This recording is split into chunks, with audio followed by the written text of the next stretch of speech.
Daf Ayin Ches is sponsored the Ilui Nishmas Sima Bas Elke. The Gemara continues from Daf Ayin Zayin Amud Beis. It discusses the law of Kilayim, a hybrid animal. Rava holds the word seh, mentioned in the Torah concerning the laws of kashrus, says seh ksavim b'seh izim, indicating hybrids are not kosher. Both animals, the lashon, the usage of the plural lashon, ksavim and izim, indicate that both the father and the mother have to be kosher. This is a model to wherever it says seh, to exclude a hybrid. That's Rava's limud. The Gemara explains, in spite of this teaching, to include it in the payment of 4 and 5, since it says oseh. The word o includes an animal which is a hybrid, that the ganav has to pay 4 and 5 for slaughtering it. The word o includes a hybrid. Although it says o in reference to bringing a sacrifice, and there it excludes a hybrid, what animal can be brought? An animal which is kilayim, which is a hybrid animal, cannot be brought as a sacrifice. The Gemara explains there the word o is said twice. The second mention excludes a nidmeh, an animal from the same species who does not resemble his parents. If the o was inclusive, we would know if a hybrid is included, certainly a nidmeh would be included in an animal that can be brought as a sacrifice. It must be, therefore, exclusive. Still, the question remains, why do we need the binyan of Rava? The Gemara answers it excludes it as a redemption for a firstborn donkey. The animal that the firstborn donkey has to be redeemed by a kosher animal. An animal which is kilayim cannot be used. According to Rabbi Elazar, who holds that a hybrid can be used for this purpose of redeeming a firstborn donkey, excludes eating the offspring born from 2 kosher animals, and one of the animals was without split hooves. However, Rabbi Yeshua learns it from the plural, sek vasim, that we mentioned before, sek vasim v'sek izim, that both parents must be completely kosher. The last inquiry deals with a person that said, Harei olai ola, and set aside an ox.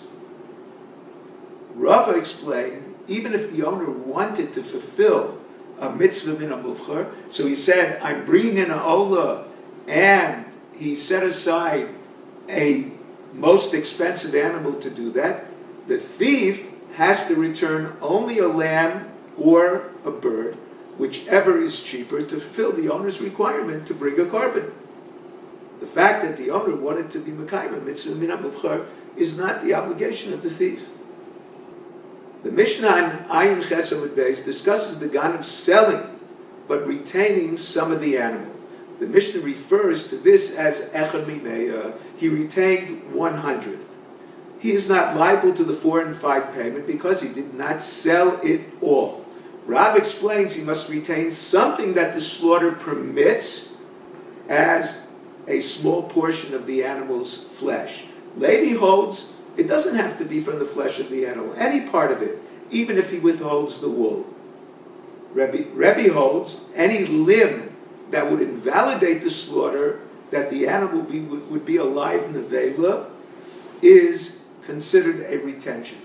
The 2 opinions of Rav Shimon and Elazar include any part, as long as it would not be cut off the animal like its horns, but not the wool which is sheared. The other opinion is that whatever the slaughtering of the animal permits, that is what is considered retained.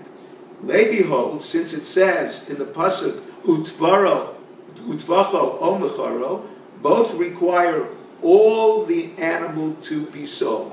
Therefore, retaining anything in the sale exempts the thief from the 4 and 5.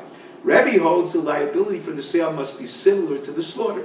A missing limb that disqualifies the slaughter disqualifies the sale. Now, the Gemara discusses, what about partners paying 4 or 5? The verse says, Utvacho, he must slaughter the whole animal. If he slaughtered with his partner's consent, he is liable since he slaughtered half as his and half as an agent of the other. If the partner has no knowledge of the slaughter, he is slaughtering half of an animal as if slaughtering half of an animal stolen by another.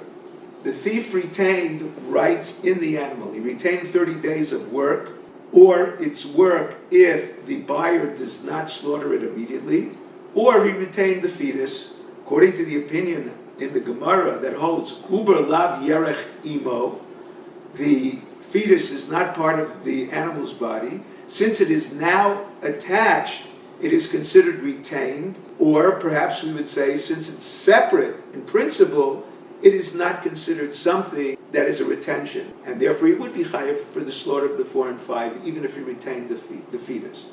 Another version of the question is, since it is not viable, it can become permitted only by way of its mother's slaughter, therefore it is a significant retention, or perhaps, since it is separate from the mother, it is not considered a significant retention. What about amputating the animal's leg before selling? He did not sell what he sold. We could look at it that way. He did not sell what he stole, or he sold everything, i.e. whatever there was at the time of the sale. So perhaps he would be liable to the 4 and the 5. If he consecrates the animal to Bedek HaBayis, then it's not his because it's not brought as a sacrifice on his behalf. He retains nothing. It's considered as if there is no retention. He sold it on credit or bartered the animal. He pays the 4 or 5 even though he did not receive any money, or he gave it as a gift to somebody even though he received nothing in return, or used it to pay a loan or credit purchases or bridal gifts after Kiddushin before Nisuin, all constitute a sale in respect to this law of paying the 4 and 5. If he steals it and appoints an agent to slaughter, he is liable even though ein shliach lidvar avera. Here he is liable because the verse compares slaughter to sale. Even slaughter by another, just like a sale must have a buyer, so too the slaughter can be done even by a different person, even by an agent.